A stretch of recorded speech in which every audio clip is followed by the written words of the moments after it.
शान्ताकारं भुजगशयनं पद्मनाभं सुरेशं विश्वाधारं गगनसदृशं मेघवर्णं शुभांगं लक्ष्मीकान्तं कमलनयनं योगिभिर्ध्यानगम्यं वन्दे विष्णुं भवभयहरं सर्वलोकैकनाथम। हरे कृष्णा। आप सभी का आपके अपने चैनल दी भक्ति स्टोरी में हार्दिक अभिनंदन है। भगवान श्री हरि विष्णु और माता लक्ष्मी की कृपा आप सब पर सदा सर्वदा बनी रहे। आज मैं आपके समक्ष योगिनी एकादशी की कथा लेकर प्रस्तुत हुई हूँ। हिंदू धर्म ग्रंथों में हर एकादशी का अपना अलग महत्व बताया गया है। इन्हीं अलग अलग विशेषताओं के कारण इनके नाम भी भिन्न भिन्न रखे गए हैं। प्रत्येक वर्ष में 24 एकादशियाँ होती हैं। अधिक मास की 2 एकादशियों को मिलाकर इनकी संख्या 26 हो जाती है। यह सभी भगवान विष्णु को समर्पित हैं। इस दिन उनकी पूजा करने से तथा व्रत उपवास रखने से शुभ फलों की प्राप्ति होती है। ऐसे में कुछ लोग निर्जला उपवास भी रखते हैं, जो बेहद कठिन होता है। मान्यता है कि जो भी एकादशी का व्रत रखता है, उस पर भगवान विष्णु के साथ साथ माँ लक्ष्मी की कृपा भी बनी रहती है। ऐसे में आषाढ़ माह में आने वाली योगिनी एकादशी का महत्व अधिक बढ़ जाता है। आषाढ़ महीने के कृष्ण पक्ष की एकादशी को योगिनी एकादशी के नाम से जाना जाता है। मान्यता है कि योगिनी एकादशी के दिन भगवान श्री हरि विष्णु की पूजा अर्चना करने तथा व्रत रखने से समस्त पापों का नाश होता है तथा इस लोक में भोग और परलोक में मुक्ति मिलती है। इस दिन व्रत रखने से 88,000 ब्राह्मणों को भोजन कराने के बराबर का फल प्राप्त होता है। तो आइए भगवान श्री हरि विष्णु और माता लक्ष्मी का मन में ध्यान करते हुए योगिनी एकादशी व्रत कथा का श्रवण करते हैं।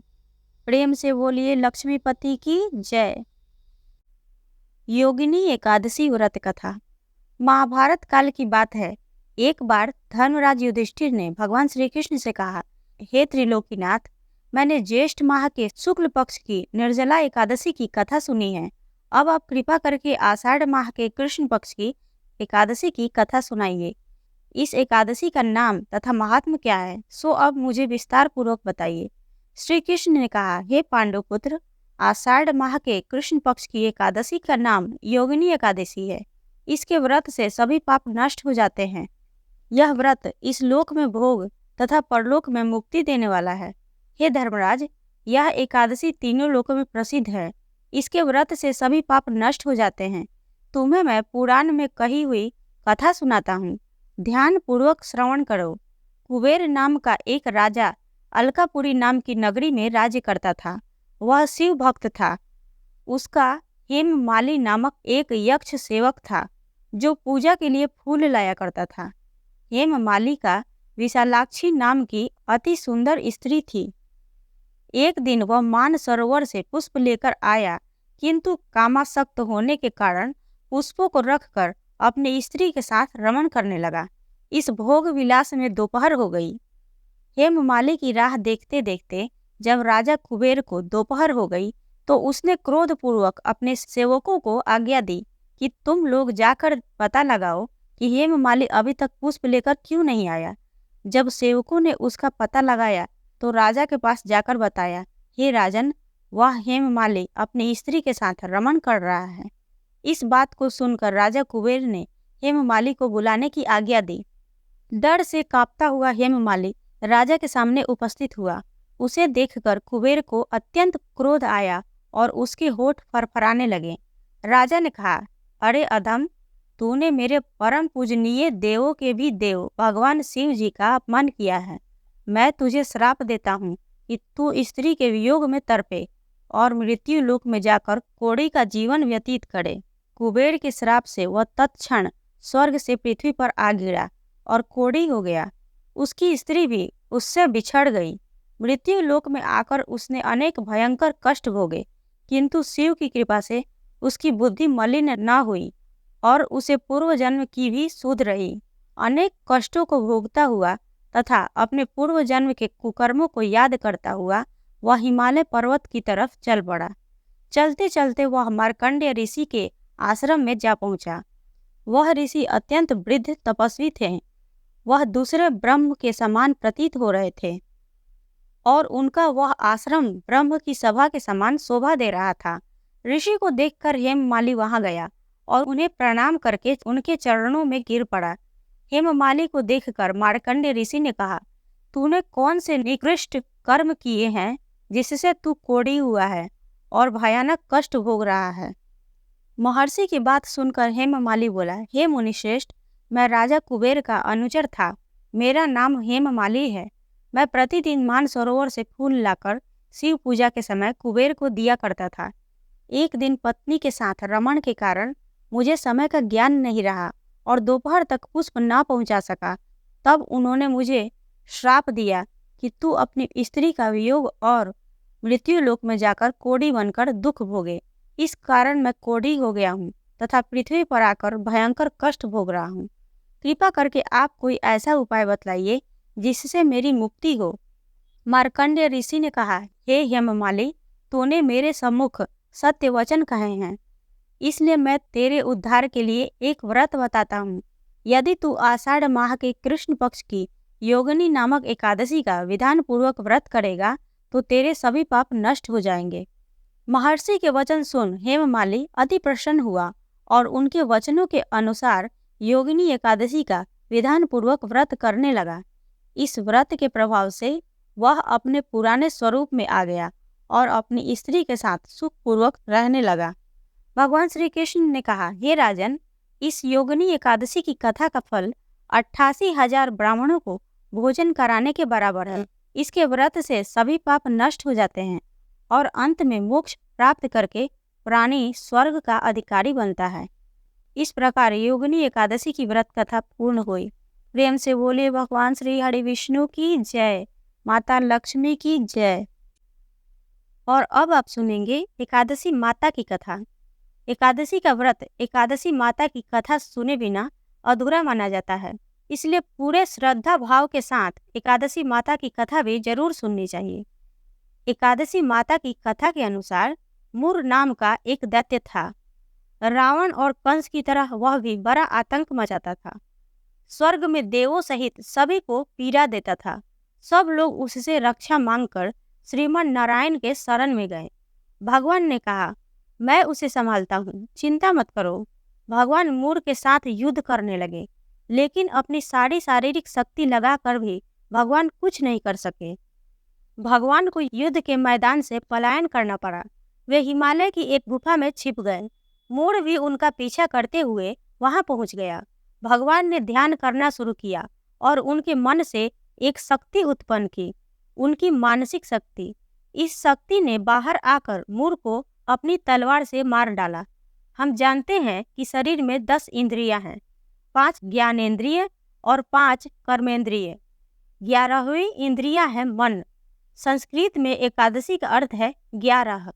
चूंकि यह देवी उनके मन भगवान की 11वीं इंद्रियों से निकली थी, इसलिए भगवान ने उन्हें एकादशी के नाम से पुकारा। एकादशी माता की उत्पत्ति का दिन उनके नाम से ही जाना जाने लगा। माता एकादशी के अंतिम चरण के दौरान उत्पन्न हुई थी, इसलिए इसे जयंती कहते हैं। और उन्होंने द्वादशी के पहले चरण के दौरान दैत्य को मार डाला था, इसे स्मरंती कहते हैं। और अब जानते हैं कि एकादशी के दिन भोजन क्यों नहीं करना चाहिए। भगवान ने घोषणा की कि एकादशी के दौरान देवी के इस महान कार्य के कारण पूरे जगत में कोई भी पाप नहीं रहेगा। लेकिन पाप तो पहले से ही है। जब उसने यह सुना, पाप पुरुष आश्रय की तलाश में इधर उधर भागने लगा। एकादशी के दौरान वह कहाँ रहेगा? वह जहाँ भी गया, सभी ने उसे आश्रय देने से इनकार कर दिया। अंत में अन्न यानी भोजन ने एकादशी के दौरान उसे आश्रय देने के लिए सहमत हुआ। तो एकादशी के दौरान सभी पाप भोजन में आश्रय लेते हैं। जो कोई एकादशी के दौरान भोजन करता है, ये पाप उस व्यक्ति में प्रवेश करेंगे और रोग, समस्या, हानि, परेशानी इत्यादि बन जाएंगे। एकादशी देवी को विष्णु कन्या भी कहा जाता है, क्योंकि वह भगवान की मानस पुत्री हैं। उनकी मूर्ति पूरी जगन्नाथ मंदिर और द्वारका धाम में है। भगवान के धर्म की रक्षा के लिए जितने भी अवतार हैं, वे सभी एकादशी के दिन ही हुए हैं, इसलिए यह इतना पवित्र दिन है। इस प्रकार एकादशी माता की कथा पूर्ण हुई। प्रेम से बोलिए एकादशी माता की जय, भगवान विष्णु की जय। और आइए अब सुनते हैं राजा धर्मकीर्ति की कथा। मालव मुनि का भद्रशील नाम का एक पुत्र था। भद्रशील ने छोटी उम्र से ही एकादशी व्रत का पालन करना शुरू कर दिया। मुनि ने उन्हें ऐसा करने के लिए कभी नहीं कहा था। एक बार मुनि ने भद्रशील से पूछा कि उन्हें इस व्रत को करने किसने कहा है। भद्रशील ने कहा कि मैं कई जन्मों से एकादशी का व्रत करता आ रहा हूँ। आमतौर पर किसी को भी पिछला जन्म याद नहीं रहता। जब तक आप माँ के गर्भ में होते हैं तब तक आपको अपने पिछले जन्मों की याद रहेगी, लेकिन जन्म से ठीक पहले यह स्मृति मिट जाती है। लेकिन भद्रशील को अपने पिछले जन्म की याद उस समय भी थी। यह एकादशी व्रत की शक्ति थी जिसका वे पालन करते थे। वे एक पूर्व जन्म में धर्मकीर्ति नामक राजा थे। धर्मकीर्ति बहुत क्रूर था, उसे कोई पसंद नहीं करता था। ऐसा कोई पाप नहीं था जो उसने नहीं किया हो। एक बार वह अपने सैनिकों के साथ शिकार पर गया।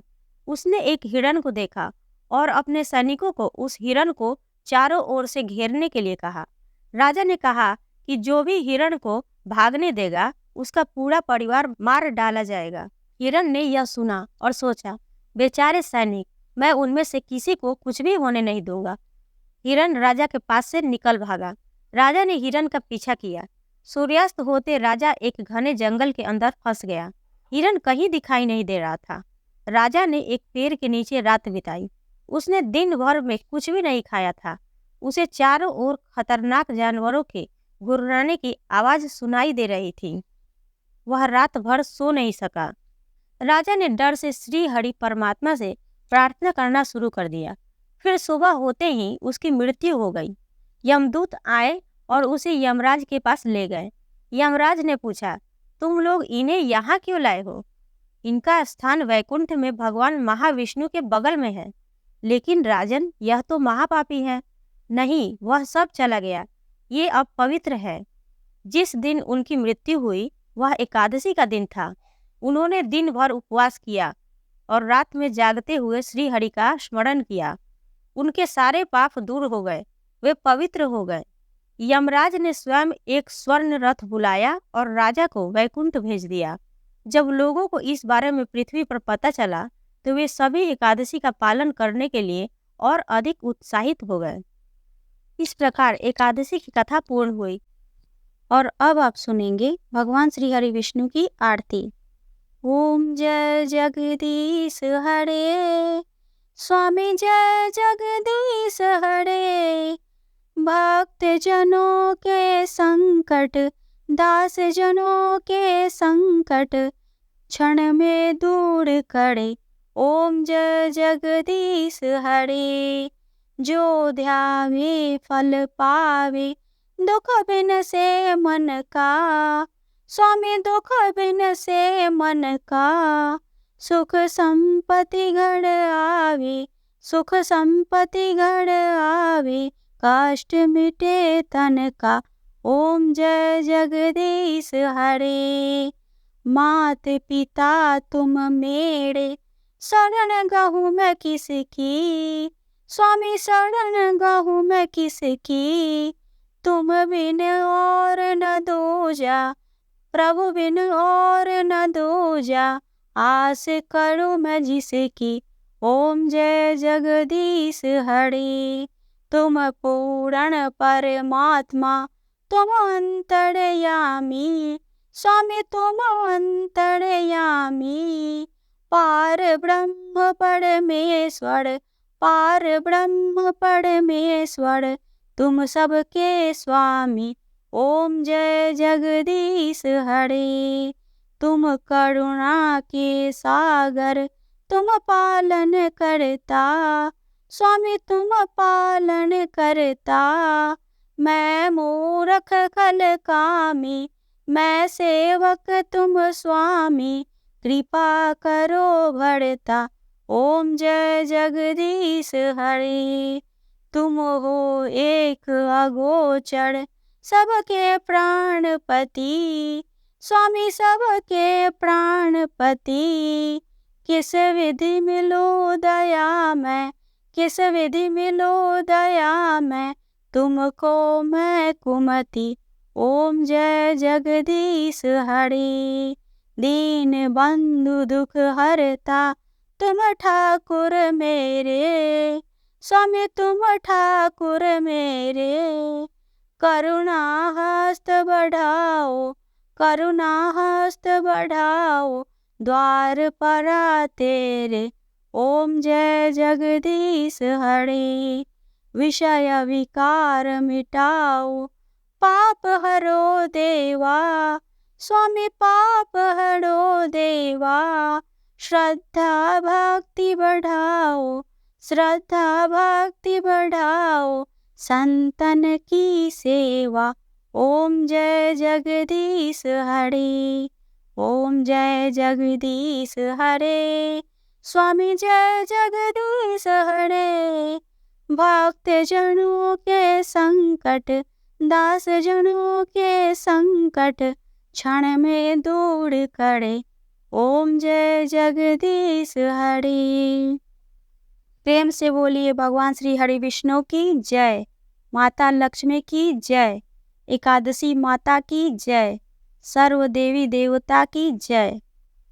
अगर आप सबको यह वीडियो पसंद आई हो तो वीडियो को लाइक करें, शेयर करें, चैनल को सब्सक्राइब जरूर करें, साथ ही बेल आइकन घंटी को दबाएं, जिससे मेरी अगली आने वाली वीडियो का नोटिफिकेशन आपको समय से प्राप्त हो। और कमेंट बॉक्स में हरे कृष्णा अवश्य लिखें। मिलते हैं अगले वीडियो में, तब तक के लिए जय श्री राधे।